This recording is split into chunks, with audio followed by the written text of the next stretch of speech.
My name is Pratiksha Sharma. I am a forensics professional in one of the 6 central government forensic science laboratories. मैंने forensic aptitude and caliber test 2018 में दिया था.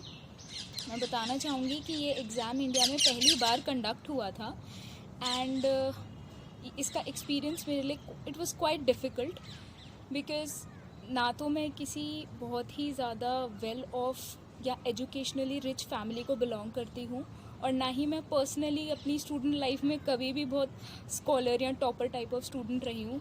मैं हमेशा से ये काइंड ऑफ एवरेज स्टूडेंट ही रही थी एंड इस सब ऐसा होने के बाद भी आई अपीयर्ड फॉर एन एग्जामिनेशन जो इंडिया में पहली बार कंडक्ट हो रहा था. आप नॉर्मली कोई भी एग्ज़ाम देते हो, जब कोई भी गवर्नमेंट एग्ज़ाम देते हो, you have certain set of guidance, you have things to practise on. आपके पास पिछले साल के पेपर्स होते हैं, आपके पास मॉक टेस्ट्स होते हैं, आपके पास फ्रीक्वेंटली आस्क्ड क्वेश्चंस होते हैं और आपको आपके सीनियर्स, आपके गाइड्स, आपके टीचर्स जो है थोड़ा सा एक आइडिया भी दे सकते हैं कि किस डायरेक्शन में आपको बढ़ना चाहिए किसी स्पेसिफिक टाइप के एग्ज़ाम के लिए. बट इस एग्ज़ाम में ऐसा कुछ नहीं था. पहली बार हो रहा था, बहुत मुश्किल था, सोच के कुछ समझ में नहीं आता था क्या आ सकता है, कहाँ से आ सकता है, कितना कुछ पढ़ना चाहिए, कितना नहीं पढ़ना चाहिए.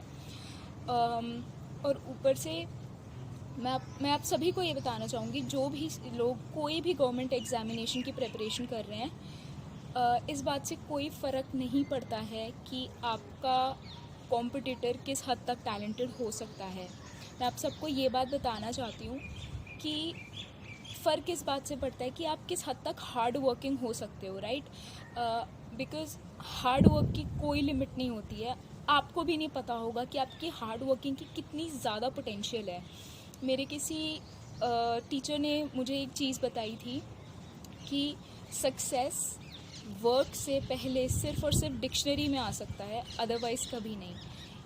आप कोशिश कर रहे हैं, आपने डिसीजन लिया है, आप कोशिश कर रहे हैं, करते रहिए, keep it up. It is a very good thought कि आपने ये डिसाइड किया है कि आप कोई भी गवर्नमेंट एग्जामिनेशन देंगे.